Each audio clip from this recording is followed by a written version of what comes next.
Welcome, everybody. Good to everybody here today. So this is going to be our workshop session today. That we're going to go to about 7:30, and then we're going to go into our regular meeting. We already did the adequate notice. We already did a call to order, roll call.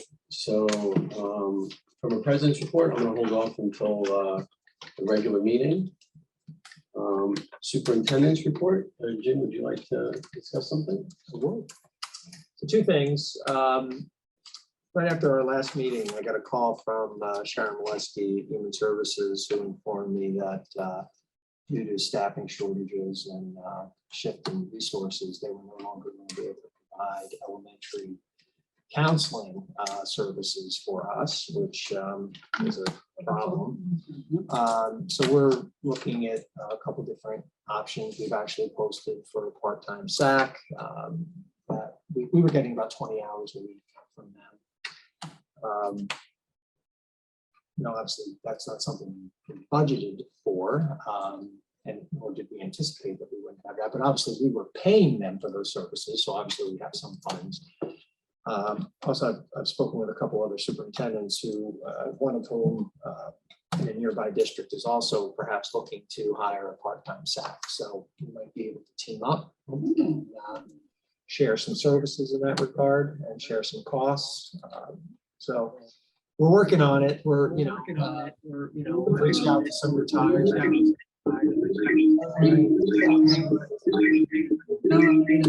volume down. I'm muted. Is everyone's volume down?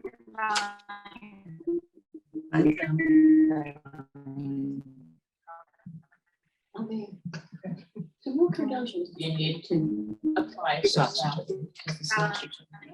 A license Well, whatever's required. SAC certificate. is Really really the SAC certificate. So I mean, I think there's sound coming off of this. Oh, that's not you. Oh, That is the one I don't have my.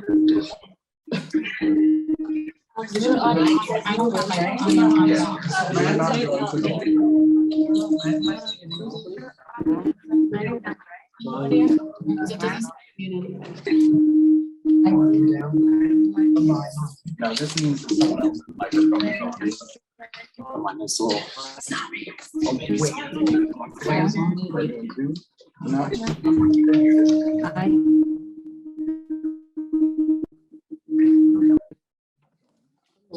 Oh, stop it now.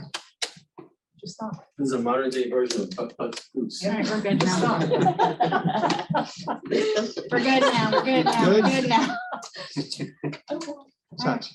Okay, who's it? There may be an opportunity to talk to retired people. Yep. There's some options. Okay, great. Thanks. Keep us up to And then date. the other issue is just, John, you had, and thank you for reminding me, and my apologies for not having it before that, but you'd asked for some recidivism data based on, what was presented earlier. So those slides show that, one for high school, one for intermediate school. So if there's any questions you had about it. I only have one question, Mr. President. Sure. The two or more is there's some language there that seems like somewhat vague, where it says like two or more. And it was specifically mentioned in that presentation that there were a few outliers, specifically in the middle school. That was the words of one of the administrators. So like, I would just like an idea of, do we know what more is? I mean, are we looking at a single student who has been suspended, 5 times? Like Yeah, no, that's typically you're looking at maximums usually up to around 3 times, and depending on the severity of the situation, once somebody starts getting suspended for various infractions, particularly violent type infractions, fights, assaults, that kind of thing, that's when you really start to look at whether we have an appropriate setting. One thing I will also note that a number of these students also are classified, right? And when you're dealing with classified students, depending upon whether the behavior may be a manifestation of the disability, could also impact even their ability to be suspended at all, if it's determined to be a full manifestation of the disability, it shouldn't really be suspended in that regard, right? So what we sometimes do see is that there are correlations between repeat offenders and you know, those special education students who may have some particular issues related to things like defiance types of disorders or self-control kinds of disorders. Things like that. So is the response in that case that we need to identify if we are providing the appropriate environment for that student? And the Yeah, it's resources? usually, the types of interventions. I mean, obviously, intervention is always the first, thing, unless you're talking about a very violent situation, right? But typically, if you see that students continue to repeat behaviors that are, I'm not talking about cutting class, right? That's a different thing, right? But when you're talking about a fight or assault or something like that, then whether it's a special ed student or non-special ed student, then obviously we don't want to have that situation necessarily. That person may need to find an alternative placement for that individual, and we've done that here before. I mean, we certainly had enough hearings over our time until that student shows that they can be a part of the school environment and work within the rules of the school. So my last question is it's safe to assume that we do have a student, barring any unusual circumstances, who has committed the same offense 3 times, that student is now being evaluated for whether or not they're going to remain a part of the population of the. And it could be less than 3 times depending on the severity of the situation, but typically, around, it's like settled, it's kind of like the 3rd strike rule, Right. Yeah, I mean, that's as a rule of thumb, that when you start looking, when you start even things like substance abuse, right? When you start looking at things like substance abuse over and over and over again, then right, you might be looking at that the current placement is not necessarily the best situation, and you might need a program that is more specifically designed to meet the needs of that student, right? So it depends on a variety of factors, but yes. Thank you. I just want to ask a clarifying question for that. So on the R&R part, is that still also, does that have a chance to be much more than 2 times? John was focused on the suspended part.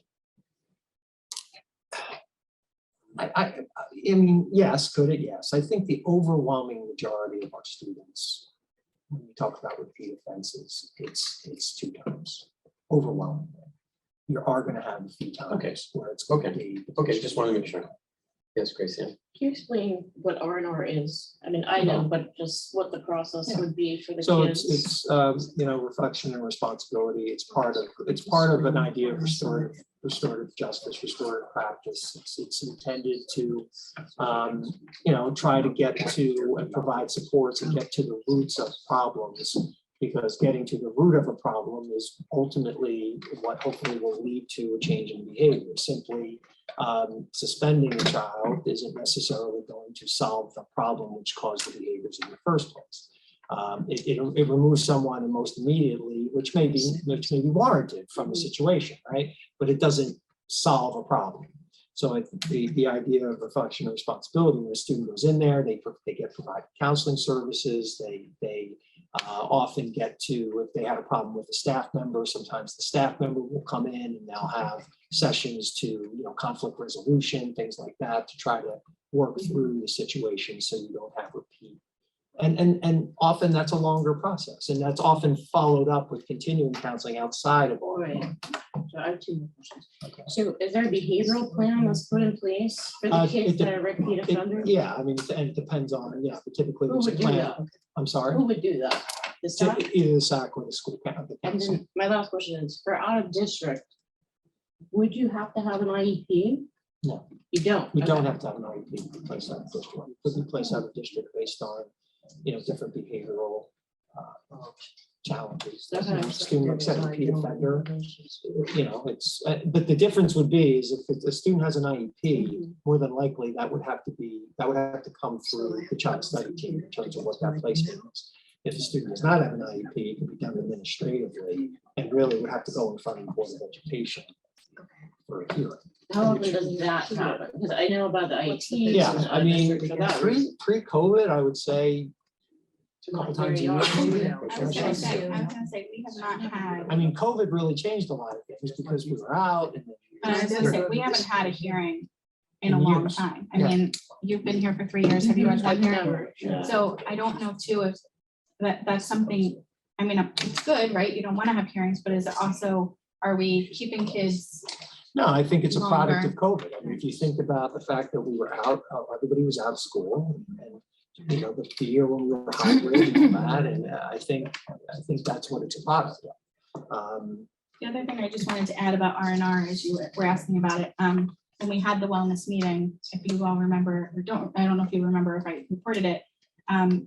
Tina Conti and Allison Connolly have been going into R&R more than they have kind of made their own little piece of it. So even if it's not, you know, in either one of their wheelhouses, not wheelhouses, even if the offenses maybe aren't particular to one of their two jobs, they're still going in and teaching a lesson on things. as Well, a lot of times for the kids, you know, it's Tina will go in and talk with them about, you know, different self-regulation techniques, maybe some meditation techniques, some mindfulness techniques to try to, you know, get them where if a student is, you know, feeling certain triggers, some stressors coming that they can. But I just think it's good to report that it's been an evolution of their job. That's a positive. It's going directly. Yeah. They were mostly with our staff, but it's nice that they're going in with our Is there more students. questions? I do. The R&R is a group. Well, it's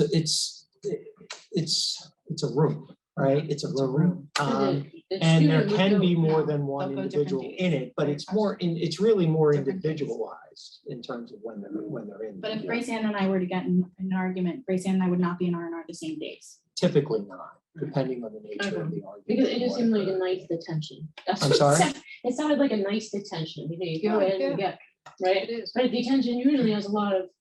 I think students. it's probably more closely associated with what most people would think of in-school suspension, right? Yeah. Oh, so it's all day?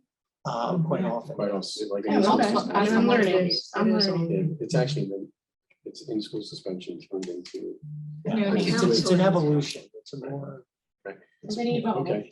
I mean, in-school suspension Just, used to be you sit in a room, you Right. do your work You have a- here. you have a shut question up, about just this? Sit there. About the report? I do. Now it's much more student. Evolution. Yeah. Okay, let's have your question. Are you done? Yes, thank you.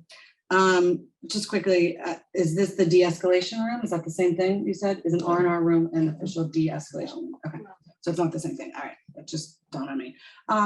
So while we were waiting, sorry.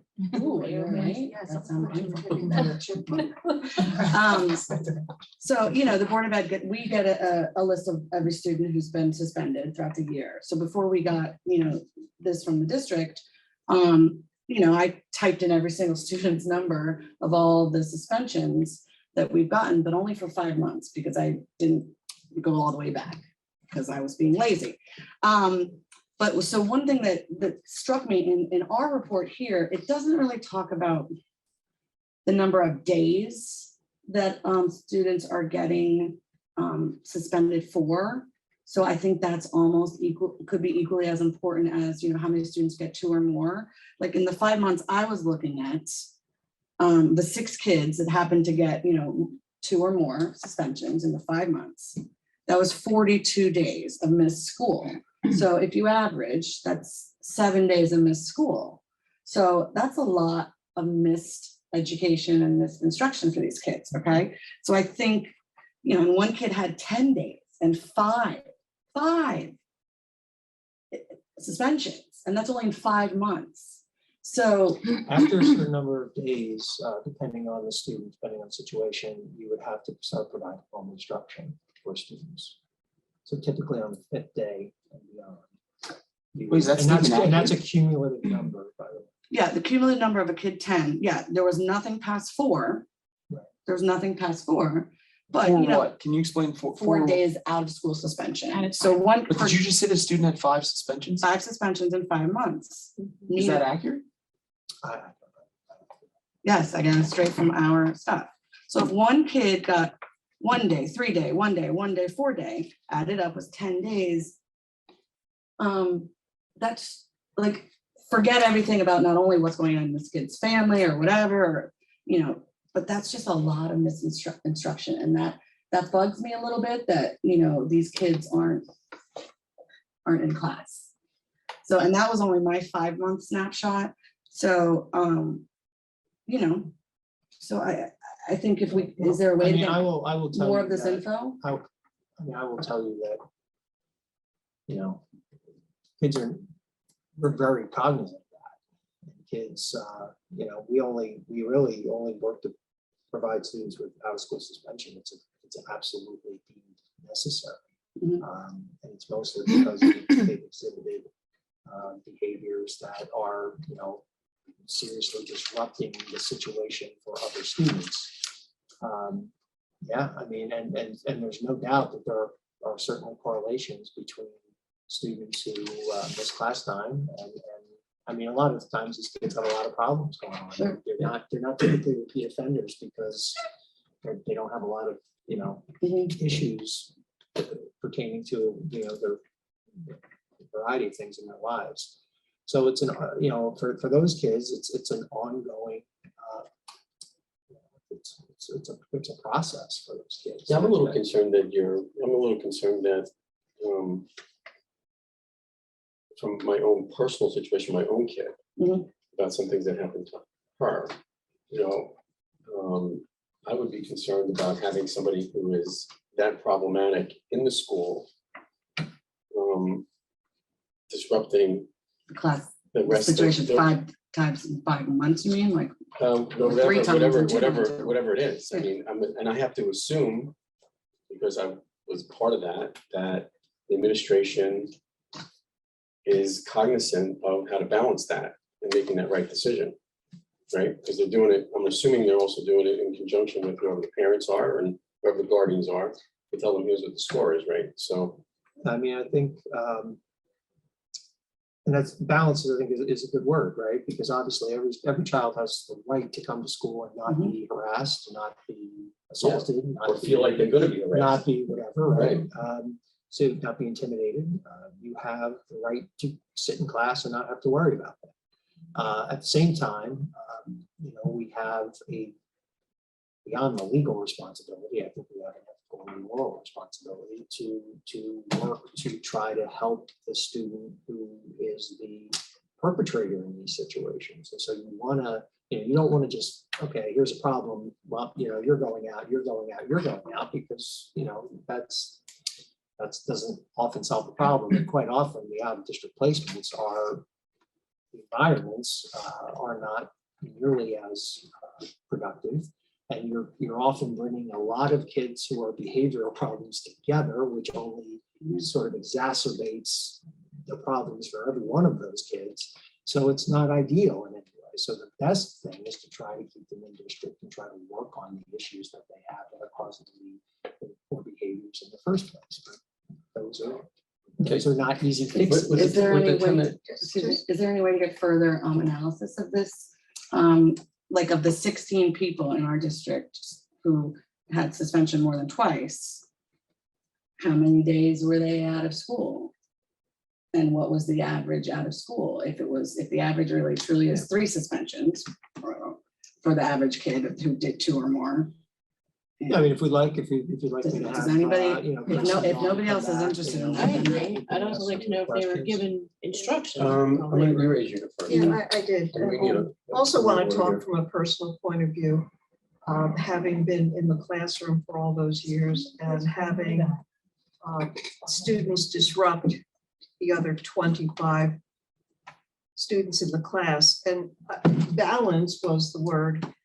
On the one hand, we have a perception in town that things are out of control, that there's no discipline going on, that students are just running rampant, which we know is not true. On the other hand, we're showing a report where students are being held accountable for their behavior. Are we just putting them out and closing the door? No. Are we offering counseling, home instruction? Yes, we are. And I think we're going to have to continue that balance because, again, one student can disrupt an entire classroom for a long time and kind of violating the rights of everybody else in there, trying to learn, trying to study for a test, a teacher trying to continue a lesson, having to stop or discipline or whatever. So if we want to dispel that notion that things are out of control, perhaps we should have the discipline committee come in again. I mean, I know everything was spelled out in the handbook. You do this, you get that. This is the consequence of behavior like this. And of course, there are students who are repeat offenders who will need, excuse me. I'm trying to respond to your, put your phone down for a I'm moment. listening. Thank you. I know. I'm good at multitasking. And I have young kids. I think we've got a problem with phones that I'd like to address when we discuss the parliamentarian also. Okay. But again, from the teacher's point of view, one student can be very disruptive. And if we are going to have continuity of education for everyone, we can look at how best to address the students who are suspended out of school, at the same time, meeting all the needs of the 25 other students in class. Okay, John, I'm gonna let you. I was just gonna say that I think, like, in my opinion, when we're asking for more data or we're asking for these presentations, I don't disagree with them, but I think that, like, it's taxing on the administration, right? And it's adding to it. And really, all I care about, Jim, is that, or sorry, Dr. Spankowicz, I apologize. Like, I just care that, and I'm not saying you're not doing this. I just care that we are empowering these teachers to have a zero tolerance policy with any violations, and that they can bring that to their leadership, who can bring that to you, and that we can start to demonstrate to the rest of the population of this school that nothing in a violation of the handbook is going to be tolerated. And that starts, it doesn't start, I guess it does start at the top, but it needs to be executed at the bottom, right? Like, or the bottom isn't a good term, at the front line, right? It needs to be executed by the teachers who are in the classroom. Yeah. And well, I'm sorry. I don't want to have another parent, although admittedly there was hearsay exchanged, right? I don't want to have another parent come into this meeting and say in an open forum, you know, the kids are telling teachers to go expletive themselves, you know, like, because whether it's true or not, that it's a bad image for this community. And that's, I just want to Well, see, I mean, sorry to finish. I just want to see, instead of asking you, come in here and give us this presentation, that doesn't do anything for the school. That does something for us where we can now sit and armchair quarterback you and poke, you know, holes in what's presented to us. Whereas I would rather hear, this is what we're doing going into the 2022-2023 school year to address these issues. And this is going to be fixed, you know, and we want everybody to feel good about coming into a new school year that is not struck by a pandemic and all these kind of things. It's just my opinion. I think the things that, the one thing I will say, I know it takes time, but you know, 25th year of doing this, been around high schools for 25 years. And I will tell you that the behaviors that we see in most instances today are the same as we saw 25 years ago. What we talked about in great detail is we are seeing this past year, we saw them in much greater volume than we have seen in previous years, right? So there's certainly more of it. And that was definitely the issue. You know, my point is 25 years ago, were kids telling teachers, were cursing teachers out? Yes, they were. They were doing it 10 years ago, they were doing it 5 years ago, and they're going to do it 10 years from now. But the volume was certainly significant. And we agree 100% that when those things happen, it's not acceptable. And there needs to be, kids need to be held accountable for those behaviors. I think part of what happens, and this is something I saw 25 years ago and 10 years ago and 20 years ago, is that a lot of people just have different ideas of what some of those consequences should be, right? And what is the best way to address those things? Some people want, get that kid out of my class, get him out, get him out, get him out, get him out. Others take a different tact and want to delve deeper and dig into what's causing the problem in the first place. And so these, I think, sometimes is where the disagreements lie. And if you're a parent at home where, you know, Jeff, you mentioned, you know, your child was involved in something, right? So if you're that parent, all you want is your kid to feel safe, right? So there's that. And when we did the strategic plan on the 16th of August, one of the things, as you know, we did was the climate survey, which, surveyed hundreds of kids and staff and parents. And, one of the things that you saw was that overwhelmingly, parents, kids, and staff say they feel safe in our buildings, with varying degrees, obviously, but overwhelming. But do each one of those groups identify negative student interactions as a problem within our schools? Absolutely, right? So that was great data to get, and you'll see that in detail on the 16th. Okay, we'll figure out a way to put this as an agenda topic before we go into the school year, just to talk about it more, right? So we can make this because we're running out of time. Is that okay, everybody? Good idea. So I think we're gonna have a little bit of problem discussing these things in workshop. Well, So the finance really is Fin- quick. the finance is you, right? Yeah, I was just gonna say it's quick as far as explaining, if you want me to do that. Well, I think, is Wanna it go something with that the could wait regular till, I can wait we till could have Monday. the discussion in regular meeting, right? Okay, so we could be. Some of them need to be voted on. So Next, as long they as- need to Well, be they're voted voted on on later. downstairs. But they're Well, both that's what I'm on saying. the- So if But they you're can not have gonna discussion. vote, As long as you do Yeah. All I discussion, was gonna discussion, say, in case all I there's was gonna say questions. about the majority of them is that they're every year things that just have to be funneled, like Correct. money Yeah. has to be funneled But- through. Right. Okay, So- and then the next one was gonna be instructions, so you can wait till Those things downstairs. can wait for They're all, I mean, downstairs. they're, Right. Pretty you know, simple, yeah. it's Policy, straightforward. Tracy, can wait till Calendar. downstairs, Sure. okay. Public relations is a, Yeah, I don't think that needs to be there, and I think that probably should have been. and so just, before, Bless you. thank you. Is there any old business, or can that wait to go downstairs? Go downstairs. Downstairs. I was gonna try to get your thing in here on this new business, but. Just for new new wait till business, Downstairs, what? just for new business, and I don't know the rationale, but can you do the students before the parliamentary? I'm gonna do the parliamentary as soon as I I see her, or I'm done with, before or after public comment, as soon as she comes in. Yeah, and I don't even know that we'll have. students. she's- Oh, okay, no, I just she's- didn't want them to, I No, mean, I I think already, it's I told important, you, but I I don't, told her she's here from 8 to 8:30, and then, gotcha. yeah, I talked to her. If they didn't late the have other to. day. Yeah, I don't even know that we have, typically in Okay. the summer, we don't really have, because they, Many people now. Couple. Yeah. we've gone, the I just saw it graduating on ones the probably agenda, aren't so I coming was back. just No, I'm thinking gonna- of flocking yeah, in, yes. so that was it. as far as, Thinking about those kids. so now, as far as public comment, No, anybody from the public like to make a comment this time? Nobody's in this room. I'm in the. Mary Ann, anybody like to make a comment at this time? No, President Weinstein, there are no commenters. Oh, great, okay. 23. So can I make a motion to adjourn a workshop? Second, or I motion to adjourn. And I second. Great, thank you. That Both was you. quick, yeah. Okay, see you all downstairs.